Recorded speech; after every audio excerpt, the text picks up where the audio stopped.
Student कैसे हैं।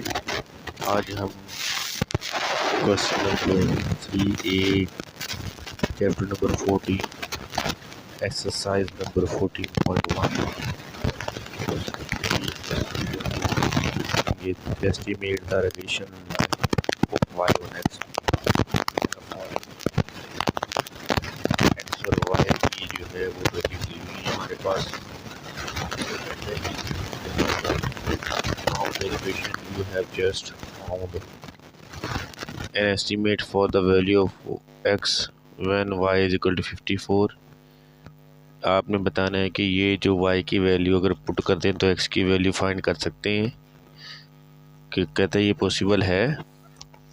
An estimate for the value of y कि y की वैल्यू फाइंड करें व्हेन x इक्वल टू 37। क्या ये पॉसिबल है या नहीं? अगर है तो यस लिखें, अगर नहीं है तो नो लिखें। ये तो बात की बात है, लेकिन पहले हम इसकी लाइन फाइंड करते हैं। ऊपर जो लिखा था ना estimate the regression line y on x, पहले हम वो फाइंड करेंगे। क्वेश्चन मैंने आपको दिखा दिया है, इसमें x और y के कॉलम हमें दिया हुआ था। सबसे पहले फार्मूला देखते हैं। फार्मूला आपको पता है, इसमें हमने इस लाइन को मुकम्मल करने के लिए बी रिग्रेशन कोफिशिएंट कहते हैं और फिर a इंटरसेप्ट है। सबसे पहले हम b का आंसर निकालने के लिए इसका फार्मूला देखेंगे। n summation X Y minus summation X summation Y n summation X square minus summation X का होल स्क्वायर। फार्मूलों को देखते नहीं और कॉलम बनाते नहीं। इसमें समेशन एक्स, ये हमने इन वैल्यूज़ को x के कॉलम को टोटल किया 20 plus 30 plus 35 plus 40 plus 45 plus 50, ये हमारे पास आ गया 225। ये summation x.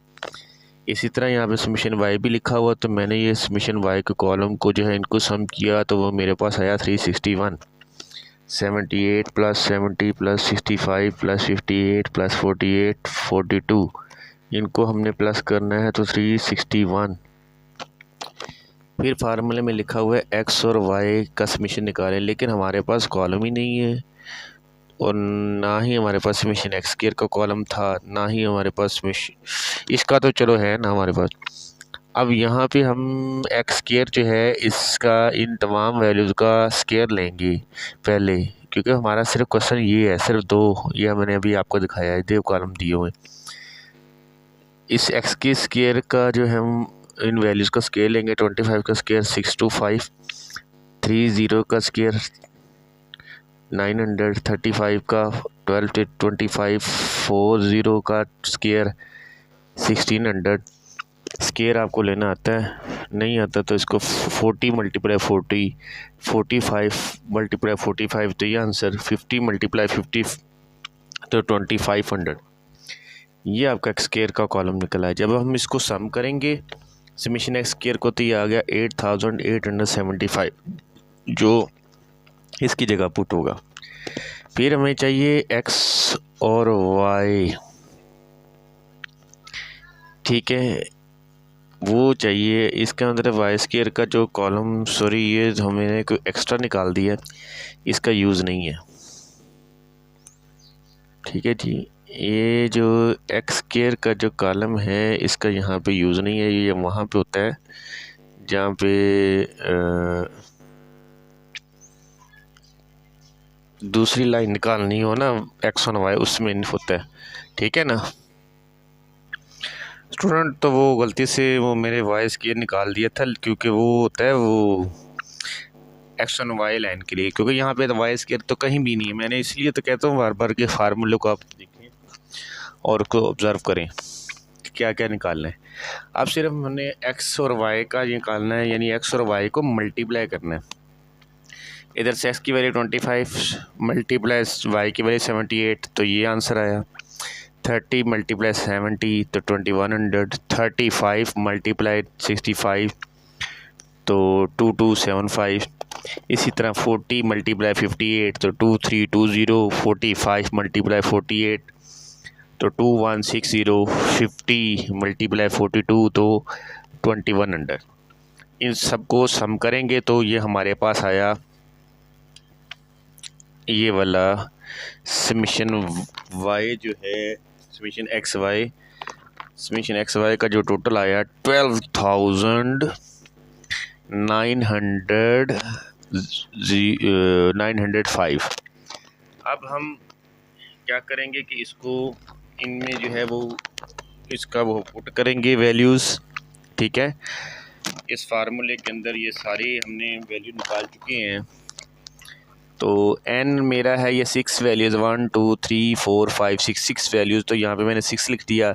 Summation X Y की जगह 12,905 ये लिख दिया। समीशन एक्स की जगह 225 है वो लिखा। समीशन वाई की जगह 361 है वो लिखा। अब नीचे डिनोमिनेटर में n की वैल्यू 6 है वो लिख दिया मैंने। समीशन एक्स केयर का जो टोटल है वो 8,875 वो लिखा इसकी जगह। माइनस आ गया समीशन एक्स होल स्केयर, यानी यहाँ पे समीशन एक्स की वैल्यू लिखेंगे ये वाली और उसका स्केयर यहाँ पे लगा देंगे। फिर हम इसको मल्टीप्लाई करेंगे इन दोनों को, तो ये आएगा 77,430 माइनस इन दोनों को मल्टीप्लाई करेंगे तो 81,225, इन दोनों को मल्टीप्लाई करेंगे तो 53,250 और इसका स्केयर सॉल्व करेंगे तो 50,625। ऊपर वालों को माइनस करेंगे दोनों को तो ये आ जाएगा माइनस, क्योंकि ये नंबर छोटा है ये बड़ा है तो प्लस माइनस माइनस अलजबरा को भी याद रखना है आपने। इन दोनों को माइनस करेंगे तो 3,795। डिनोमिनेटर में वैल्यूज़ को माइनस करेंगे तो आएगा 2,625। जब इनको दोनों को माइनस करेंगे तो आपका आंसर जो आएगा -1.446, यानी इसको जब हम राउंड ऑफ करेंगे तो ये -1.45 बन जाएगा।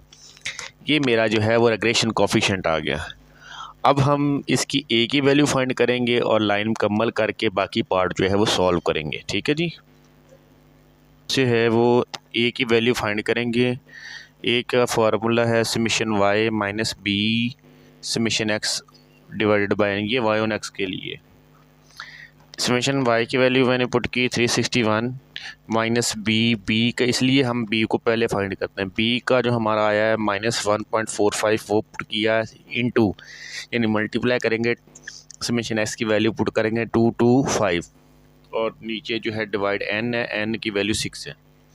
अब 361 एज इट इज़ आ गया, क्योंकि ये दो साइन है तो अलजबरा का रूल अप्लाई करेंगे, माइनस माइनस प्लस होगा और ये आपस में मल्टीप्लाई हो जाएंगी तो ये आ जाएगा 326.25 और नीचे 6 जो है वो ऐसे ही एज इट इज़ आ जाएगा।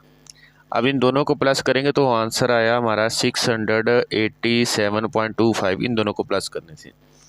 अब हम इन दोनों को डिवाइड करेंगे तो ए की वैल्यू निकलेगी हमारे पास 114.54। ये ए की वैल्यू हमारे पास फाइंड हो चुकी है जी, ठीक है जी। अब हम क्या करेंगे कि लाइन लिखेंगे y hat equal to a plus b x. A की वैल्यू पुट करेंगे तो वो आएगा 114.54 और प्लस बी की वैल्यू पुट करेंगे -1.454x। यहाँ पे फिर अलजबरा रूल आ गया, ये इसी तरह लिखेंगे प्लस माइनस माइनस और ये वैल्यू फिर इसी तरह आ जाएगी और x। ये हमारी लाइन कंप्लीट होगी y ऑन x। अब हम इसके जो बाकी पार्ट थे जो मैंने आपको क्वेश्चन में दिखाए थे, ठीक है ना, अब वो दोबारा हम डिस्कस करेंगे और उनको देखेंगे कि इज़ इट पॉसिबल, ठीक है, from the equation you have found, कि आपने ये जो इक्वेशन फाउंड की है क्या इसके लिए वो स्टेटमेंट पॉसिबल है या नहीं है, ठीक है, वो आप चेक करेंगे। ओके तो स्टूडेंट ये देखें, अब आपके पास इसके बाद दो पार्ट थे। उसने कहा था an estimate for the value of X when Y hat is equal to 54। पहली स्टेटमेंट कहती है कि एक्स की वैल्यू फाइंड करें जबकि वाई की वैल्यू जो है वो आपको 54 दी हुई है, ठीक है। मुझे ये बताएं कि आप लाइन को देखें, लाइन में कह रहा है कि वाई को तो फाइंड करना है और एक्स की वैल्यू पुट करनी है। तो ये वाली स्टेटमेंट जो है वो उसने ऊपर स्टेटमेंट लिखी थी ना, इज़ इट पॉसिबल, क्या ये वे स्टेटमेंट इस इक्वेशन के लिए सही है? अगर सही है तो यस लिखें, अगर नहीं है तो नो लिखें। तो ये स्टेटमेंट बिल्कुल रॉन्ग है, क्योंकि एक्स तो खुद कंट्रोल वेरिएबल है और आप यहाँ पे कह रहे हैं कि एस्टिमेट करें उसकी वैल्यू। तो इसका मतलब ये स्टेटमेंट इसके लिए फ़िट नहीं है, तो इसके आगे आपने नो लिख देना, नो इम्पॉसिबल, ठीक है। और साथ रीज़न लिख लेनी है, x is control variable, because x is control variable. तो ये स्टेटमेंट इस इक्वेशन के लिए सही नहीं है। नंबर 2, नीचे वाली स्टेटमेंट देखें, an estimate for the value of Y, Y की वैल्यू निकालनी है और when as X is equal to 37। ये स्टेटमेंट सही है इस क्वेश्चन के लिए। तो मैंने यहाँ पे लिखा है कि वाई की वैल्यू फाइंड करनी है और एक्स की वैल्यू 37 है। तो ये इस इक्वेशन के अंदर हम ये देखें, वाई हैट इक्वल टू 114.54 ये ऐसे लिखा, माइनस 1.45 ऐसे लिखा, एक्स की जगह मैंने ये वैल्यू पुट कर दी 37। अब आप क्या करेंगे कि इन दोनों को आपस में मल्टीप्लाई करेंगे तो ये आ जाएगा 53.65, ये एज इट इज़ आ जाएगा। जब दोनों को माइनस करेंगे तो आंसर आया 60.89। जब मैं इसको राउंड ऑफ करूँगा तो मेरी वाई की वैल्यू आएगी 61 वाई हैट। तो डियर स्टूडेंट, आज हमने 3A जो है वो अपना क्वेश्चन मुकम्मल किया, जिसमें हमने पहले वाई और एक्स लाइन निकालनी बताई, फिर आपके उसके 2 स्टेटमेंट के बारे में बताया कि इसके अंदर जो है ये वाली स्टेटमेंट फ़िट नहीं होती, उसमें नो लिख दिया। जिसमें फ़िट होती है वो इसमें वैल्यू पुट हो सकती है, उसके आगे आपने यस लिख देना है और उसका आंसर भी निकालना है, ठीक है। वो मैंने यहाँ पे निकाल के दिखाया। तो स्टूडेंट सॉरी इसके लिए, क्योंकि मेरी वीडियो जो 4 दिन लेट हो गई कुछ मसरूफियात की वजह से। अब हम इंशाल्लाह रेगुलर वीडियो अपलोड किया करेंगे इस चैप्टर के लिए। 14.1 सेकेंड ईयर की स्टैट है ये BS स्टूडेंट हो, BCom के स्टूडेंट हो या किसी भी लेवल के स्टूडेंट हैं, उनमें रिग्रेशन और कोरिलेशन का जो चैप्टर है, ठीक है, उसके लिए ये जो है वो, या ओपन यूनिवर्सिटी के स्टूडेंट हो, किसी भी लेवल के स्टूडेंट हो, उनमें ये टॉपिक अगर है, या ओ लेवल का हो, तो उनमें ये अगर ये टॉपिक है तो वो ये स्टूडेंट जो है हेल्प ले सकते हैं, ठीक है। ओके, अल्लाह हाफिज़।